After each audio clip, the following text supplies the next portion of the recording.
Okay, so today's deep dive, it's a bit different. Yeah. We're not really looking at like a specific document or policy or anything. Yeah. We're kind of zooming in on a news story that, I don't know, it's kind of gotten some attention and It really got has. all these layers to it. Yeah. And I think it's worth kind of picking apart. So Absolutely. to set the stage, Yeah. we're talking about Representative Kay Granger. Okay. She's a Republican from Texas, Mm-hmm. been in Congress for a while, A long time. since 1997. Yeah, she's a powerful figure. Yeah, she's a major player. Especially recently as the chair of the House Appropriations Committee. Right. And for our listeners who might not be familiar with the ins and outs of congressional committees, that Appropriations Committee, that's essentially the one that controls the purse strings of the entire federal government. Exactly. Like, they decide how money gets allocated to all the different programs and agencies. Huge. It's a big deal, which makes one of the most powerful. Oh, absolutely. entities Yeah. in the House. Which is why this is such a fascinating situation we're looking at here. Right, exactly. Yeah. Because she's not running for re-election. Right. Which, okay, fine, whatever. I mean, that happened. She's been there a long time. Yeah, you'd kind of expect that at some point. But she's also been missing from votes for months. Right. Like, crucial votes. Including some on government funding. Yeah, exactly. Like the stuff Pretty important stuff. that her committee You would think she'd be there.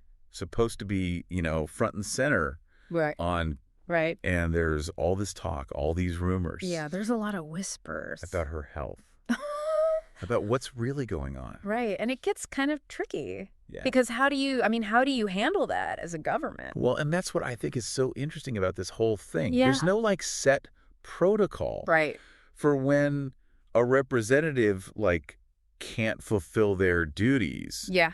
because of health reasons. Like, we've got procedures for the executive branch. Right, look at the line of succession, we've got that all figured out. Exactly. Very clear. But Congress, it's like It's all about being there. you got to show up. You got to vote. Yeah. So this is kind of uncharted territory in a lot of ways. So, okay, let's back up a sec. Yeah.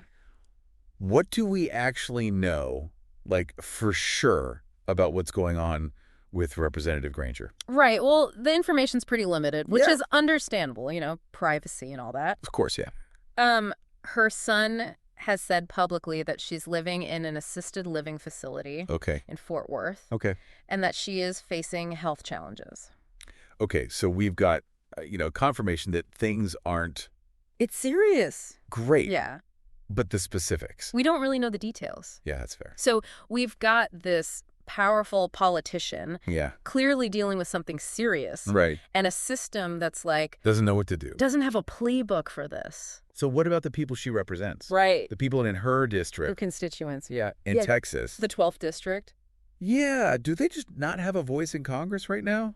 That's the million-dollar question, isn't it? Yeah, I mean, technically, yeah, she still holds the seat. right, until her term's up. Exactly. But if she's not there If she can't vote, on these big issues, yeah, the ones that affect her constituents.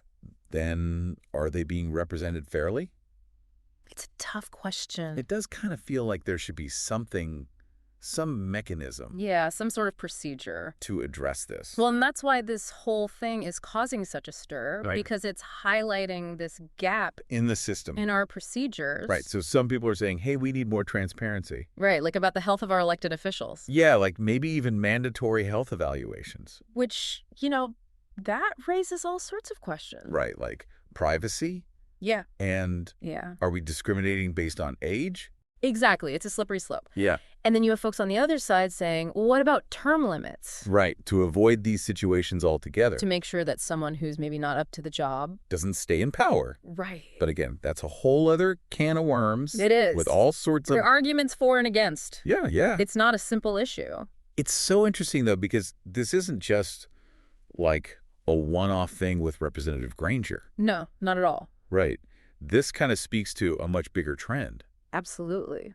Like you mentioned earlier, aging leadership. Yeah. It's a global phenomenon. You really... We're seeing it all over the world. Yeah. The average age of world leaders is going up. It's true. And that raises all sorts of interesting questions. What does it mean for representation? Right. Are the people in power reflecting the demographics of the population? Yeah. And what about the transfer of power? Yeah, how do we make sure that happens smoothly? Especially when you have leaders who might be, facing health issues or cognitive decline. And how do you lead a world that's changing so rapidly Right. when you've got this, older generation in charge? It's a challenge. I mean, here in the U.S., this Congress, It's one of the oldest in history. yeah, the average age is almost 60. Think about that. So this isn't just some inside baseball story. No. This is something that could have huge ripple effects On politics on how countries are run around the world. around the world. Yeah, so for everyone listening, This is something to pay attention to. this affects all of us. It does. Yeah, So it makes you think, like, what do we want from our leaders? right. Do we need age limits? Are those fair? Yeah. Or do we need better systems for, transitioning power? When a leader is no longer able to serve effectively? It's tough. It's complicated. Yeah, there are no easy answers. No easy answers. But it's a conversation we need to have. Absolutely. So at the end of the day, Representative Granger's story, It's personal, yeah, but it also shines a light on this much bigger issue of aging leadership and how we deal in with a it. world that's constantly changing. Exactly. So it really makes you think about representation, Yeah. transparency, Well, accountability. and how we ensure, Effective leaders. as the demographics of our They leaders keep shifting. continue to evolve. It's something to think about. Yeah, it's something to really consider For all of us. as we move Our forward citizen as voters. as global Oh, citizens. yeah. Exactly. Because this isn't just about one country. it's about the whole world. It is. So who knows? Maybe this deep dive will kind of spark some curiosity, Yeah. get you thinking about the political landscape, Not just in your own backyard, but all over. all over the globe. Because sometimes one story can open up a whole universe of questions. It really can. And it's up to us to kind of grapple with them to find the answer. and to shape the future So keep thinking, keep asking questions. and keep exploring. That's what it's all about. That's the deep dive. Thanks for joining us. Thanks for listening. We'll see you next time. See you then. Today is your lucky day. Today is the day that our $3 website works for you, paying you directly to your PayPal daily. Imagine $3 ongoing continuous payments to your PayPal account. Imagine falling asleep and waking up to $300 in your PayPal account. How would this make you feel? How could this help you? What bills could you pay? What kind of fun could you have? What does that retirement look like now? All for a one-time payment of $3. This website is DFY done for you, fully built and completely hosted, and never stops collecting payments for you. You have spent $3 on coffee on a regular, but that coffee won't help you create multiple streams of income. Click the link below.